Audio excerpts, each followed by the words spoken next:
Hi, I'm Kristen. You're watching Kristincooks. If you're new here, I'm Kristen. I do a lot of cooking on this channel and some baking, just stuff like that. It's what I like, it's what I enjoy.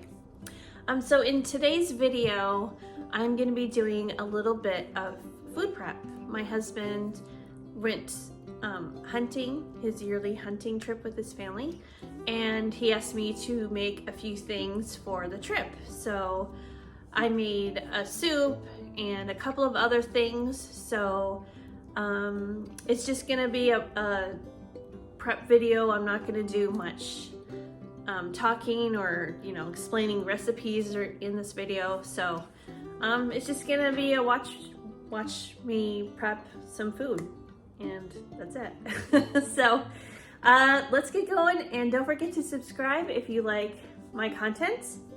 If you like what I do here, then please subscribe, give me a thumbs up, and let YouTube know that you like my videos, and then it'll be pumped through a little bit more. So let's just get going. That's all there is to it.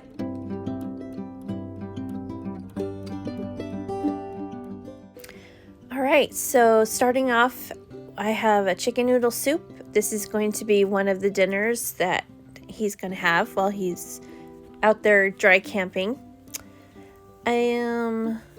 So first of all, I'm going to start sauteing the vegetables, getting some canola oil nice and hot first, and then I'm mincing up like 3 cloves of garlic, and then I'm going to put that into the hot oil and start flavoring the base that way.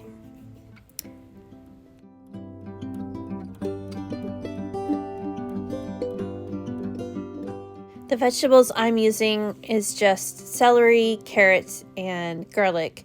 I'm not putting onion in it because it's not liked by everybody that's staying with my husband, so I'm leaving it out. Otherwise, I would put onion in for sure.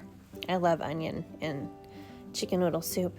But anyway, just throwing the vegetables into the nice hot pot and get them softening.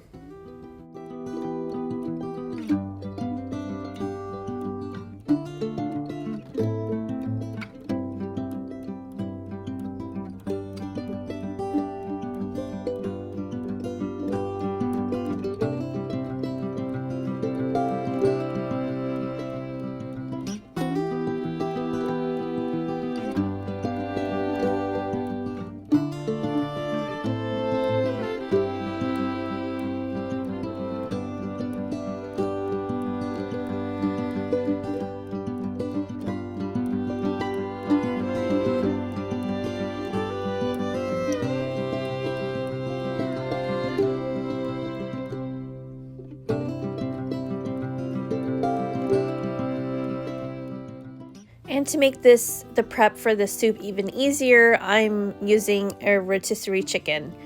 It makes it just go really quick. All I had to do was just cut it up into bite-sized pieces and just put it in with the veggies. And then I threw in a little bit of butter just to add a little bit of extra depth to the sauce, to the soup, I mean.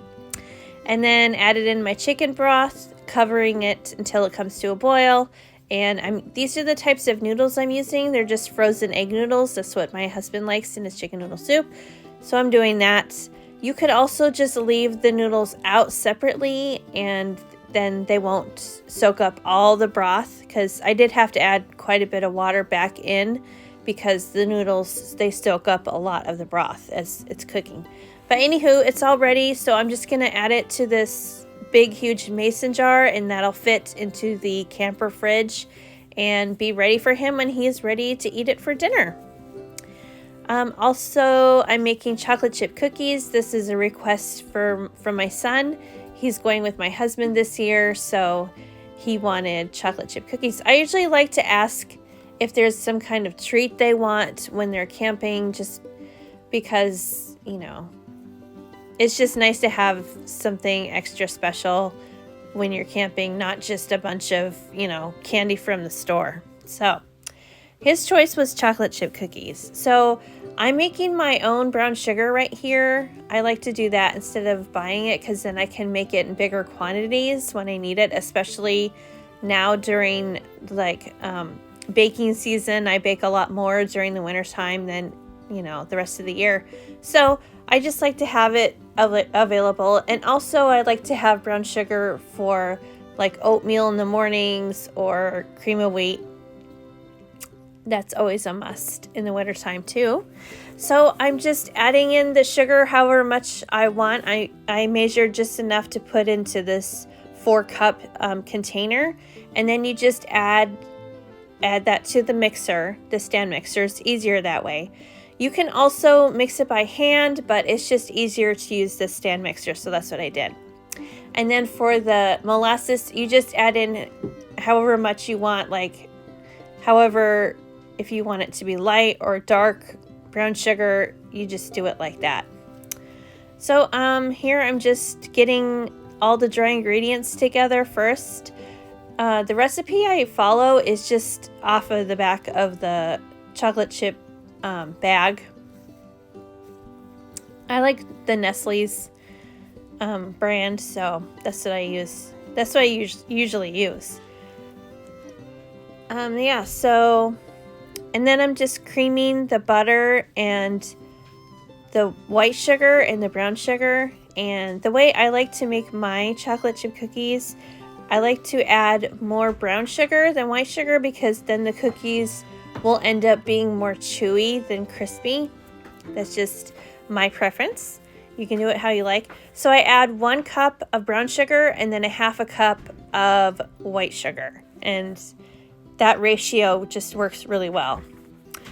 And then adding in 2 eggs and mixing them well. You're supposed to mix them well after each addition of the eggs, but I just did them both at once. So anywho, it was fine. And then you add the dry ingredients to the wet and mix it well until all the flour is mixed into the dough. And just stopping there, you don't want to overmix. Yeah, because you don't want, you know, dense cookies or something, you know. Just don't overmix. Okay, and then we're adding in, I use a whole bag of chocolate chips, okay? There's nothing wrong with that in my book. So then I'm going to cover them and let them chill until I'm ready to bake. They probably chilled for a couple hours in the fridge. And that's so they don't spread too much when you're baking them. And that works. It works really well.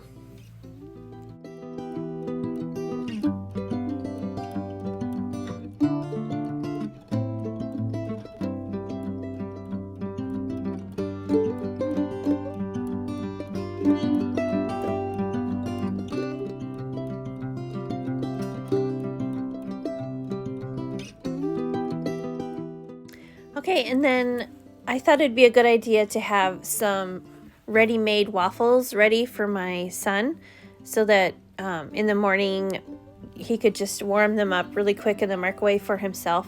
So I just fully cook these waffles, and then they'll be frozen, and then my son just has to put them in the microwave for like 2 minutes, and his breakfast is ready. It's quick, and he can do it himself if he needs to. So I have this waffle recipe that I like to use off of All Recipes. I will link it in the description for you if you'd like to make it. It turned out really well. I always add cinnamon though to my waffles and pancakes. It just adds so much extra spice and warmth and flavor to the pancakes and waffles. It's really good. Okay, and then I always sub Greek yogurt for any butter or oils that is in the recipes. It adds a little bit of the protein for one, and then also it makes the waffles like really tender. The yogurt reacts with the baking powder really nicely, and it just makes them like tender and a little bit lighter, I think. So that's why I like to use Greek yogurt. So I'll just get these in the waffle maker and add the chocolate chips. As you're going to see here in a second, I almost forgot them. And my son would not be pleased with that. He loves chocolate chips in his waffles and pancakes. So I'm just going to finish these up, and then I'm going to be all done with my prep. It didn't take too long. It's just getting going and getting it all done, and I think I did, and they're having a really great time, and I'm just really glad that I was able to help with their meals when I wasn't going to be there. So I hope you really enjoyed this video. I like to do these kind of prep with me videos, especially for trips. It's fun, I think. Something out of the ordinary from, you know, my usual content. So please subscribe if you like my content. Give me a thumbs up, as I said in the beginning. And I will see you guys in the next one.